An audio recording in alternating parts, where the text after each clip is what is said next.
ലോകത്തിലെ ഏറ്റവും വലിയ ആത്മീയ സംഗമങ്ങളിൽ ഒന്നാണ് കുംഭമേളം. ഹിന്ദുക്കൾ ആഘോഷിക്കുന്ന ഈ മേളയുടെ ആസ്വാദനത്തിൽ നാം നയിക്കുന്ന കഥ പുരാതന കുശാഗ്രതയിലെയും ആത്മീക ആചാരങ്ങളുമായി നിലനിൽക്കുന്നത്. മേളയുടെ ഉത്ഭവം എന്നത് അവനിഷത്തിൽ ലോകം സൃഷ്ടിക്കപ്പെട്ട കാലം. ദേവന്മാരും അസുരന്മാരും അമൃതത്തിനു വേണ്ടി ഏറ്റുമുട്ടിയിരുന്ന കാലം. ദേവന്മാർക്കും അസുരന്മാർക്കും അമൃത് ലഭിക്കാൻ കർശനമായ പോരാട്ടം നടത്തേണ്ടി വന്നു. എന്നിട്ട് സഹകരണം ആവശ്യമായതിനാൽ അവർ ഒന്നിച്ചാണ് സമുദ്രം കുഴിക്കുന്നത്.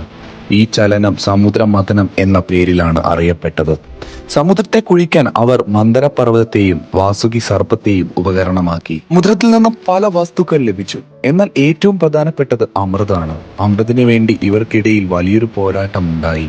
ഗരുഡൻ അമൃതൊഴികെ കുംഭം നീക്കി സുരക്ഷിതമാണ്. ന്മാരും അസുരന്മാരും പോരാടിയപ്പോൾ കുംഭത്തിൽ നിന്നും അമൃത് പ്രയാഗ്, ഹരിദ്വാർ, ഉജ്ജയ്, നാസിക് എന്നീ 4 ഇടങ്ങളിൽ തുള്ളികൾ പതിച്ചു. ഈ സ്ഥലങ്ങളെ ദൈവികമായ തീർത്ഥാടന കേന്ദ്രങ്ങളായി മാറി.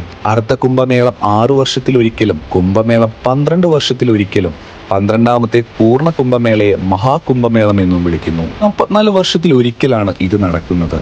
കുംഭമേളം കാണാനും ലക്ഷക്കണക്കിന് തീർത്ഥാടകരാണ് ഇവിടെ എത്തുന്നത്. നസിമാരും തീർത്ഥാടകരും പുണ്യനദികളിൽ മുങ്ങുവാൻ ദൈവികമായി കരുതപ്പെടുന്നു.